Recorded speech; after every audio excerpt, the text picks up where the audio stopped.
Assalamualaikum warahmatullahi wabarakatuh. Perkenalkan, nama saya Mario Sumarna, saya dari kelas 2E dengan NPN 20106310808086. Di sini saya akan membacakan dongeng yang berjudul Kisah Sang Kuryang, termasuk dongeng legenda. Untuk memenuhi tugas mata kuliah berbicara dengan dosen pemampu Bu Wah Mas Puro. Selamat menyaksikan. Pada zaman dahulu, hiduplah seorang perempuan cantik bernama Dayang Sumbi. Ia memiliki seorang anak laki-laki yang bernama Sang Kuryang. Keduanya tinggal di sebuah rumah bersama seekor anjing yang setia selalu menjaga ibu dan anak tersebut. Tak ada yang tahu bahwa Dayang Sumbi sebenarnya adalah seorang dewi dari Kayangan, dan anjing bernama Tumang tersebut adalah suaminya. Dewi Dayang Sumbi dan Tumang dikutuk oleh dewa karena sebuah kesalahan. Mereka harus turun ke bumi dan tinggal sebagai seorang manusia dan seekor anjing. Keduanya menerima dan menjalani hukuman tersebut dengan lapang dada. Sang Kuryang muda sangat gemar berburu. Saat berburu, ia selalu ditemani oleh Tumang. Mereka berdua sangat cekatan dalam memburu mangsa. Tumang mengajar rusa, babi hutan, atau kelinci hingga mereka tersudut. Lalu Sang Kuryang menombak hewan buruan tersebut. Hampir setiap selesai berburu, keduanya membawa banyak hewan untuk dimakan ataupun dijual. Pada suatu hari, Sang Kuryang pergi berburu lagi dengan Tumang. Anak muda itu melihat seekor kijang dan ingin memburunya. Ia memberi perintah pada Tumang untuk menyergap kijang tersebut lalu mengajarnya. Setelah mengendap-endap agar tak ketahuan, Tumang segera mengajar mangsanya. Namun, ternyata kijang itu berlari sangat cepat, jauh lebih cepat daripada kijang lain yang pernah mereka buru. Sang Kuryang yang ikut mengejar dari belakang terengah-engah kehabisan napas. Setelah beberapa lama, ia sampai di pinggir sungai dan melihat Tumang sedang mengelus-elus kebingungan. "Tumang, di mana kijang itu? Apakah kau kehilangan jejaknya?" teriak Sang Kuryang dengan nada kesal. Tumang hanya bisa menyalah. Kijang itu meleset bagai anak panah dan anjing tersebut tak mampu mengajarnya. Air sungai membuat penciumannya melemah. Ia tak dapat mengendus jejak kijang untuk mengetahui ke arah mana hewan itu berlari. Betapa marahnya Sang Kuryang.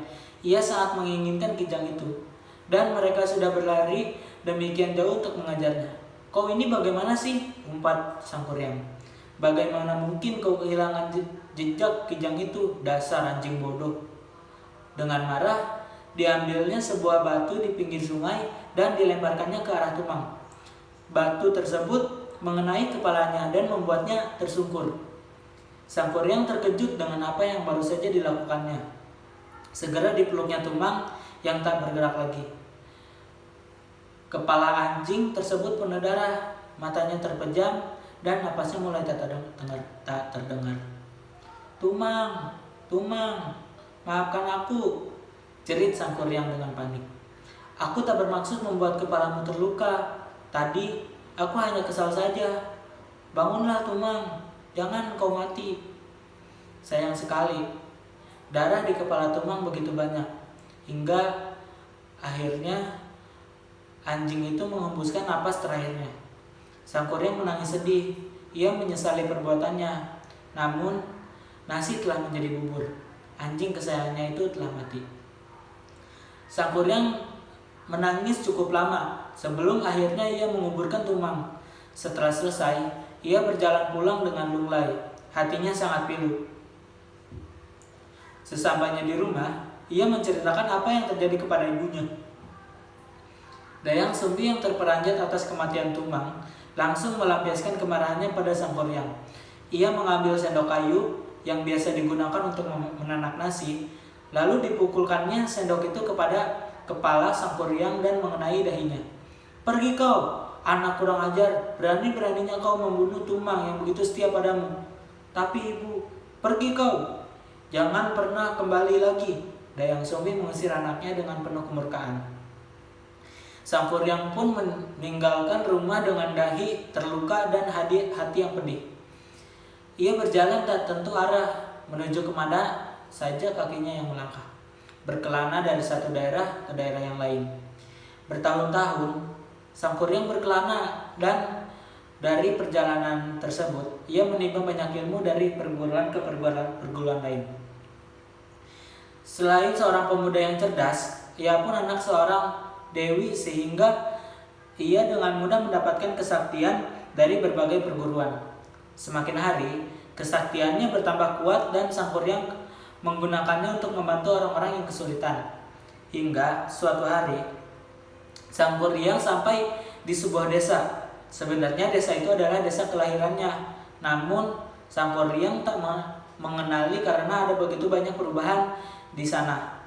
Selain itu, luka di kepalanya saat dipukul ibunya dulu serta terasa tertekan akibat kematian Tumang dan pengusiran Dayang Sumbi membuatnya melupakan masa kecilnya.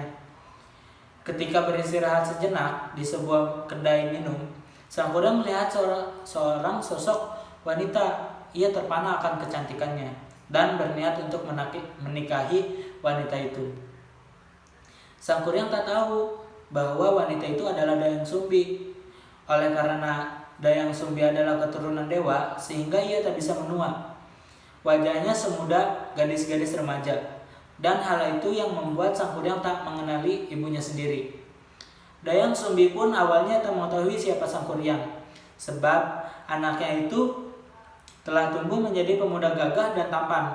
Ketika sang kuryang mendekatinya, ia tak menaruh curiga sama sekali hingga ia melihat bekas luka di dahi pemuda itu. Seketika, tahulah ia bahwa pemuda itu adalah sang kuryang, anaknya. Dayang Sumbi menjadi sangat ketakutan, terutama karena sang kuryang tak mempercayai penjelasannya.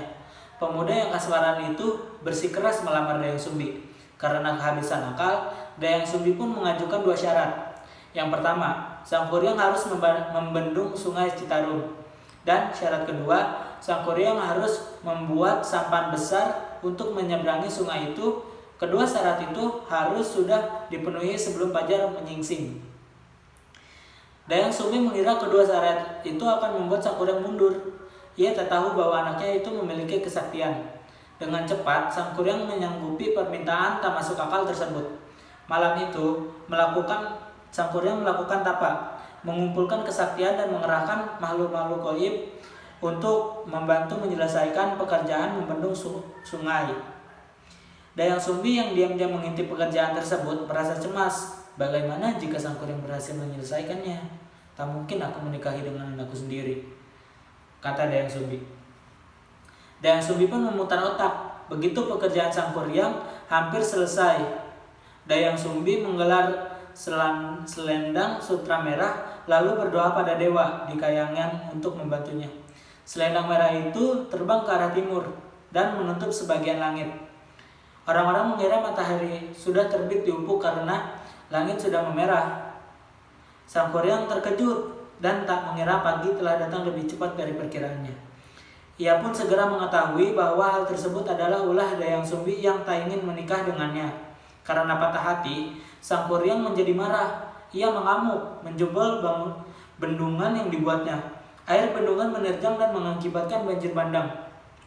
Penduduk desa ketakutan dan berlarian mencari tempat aman.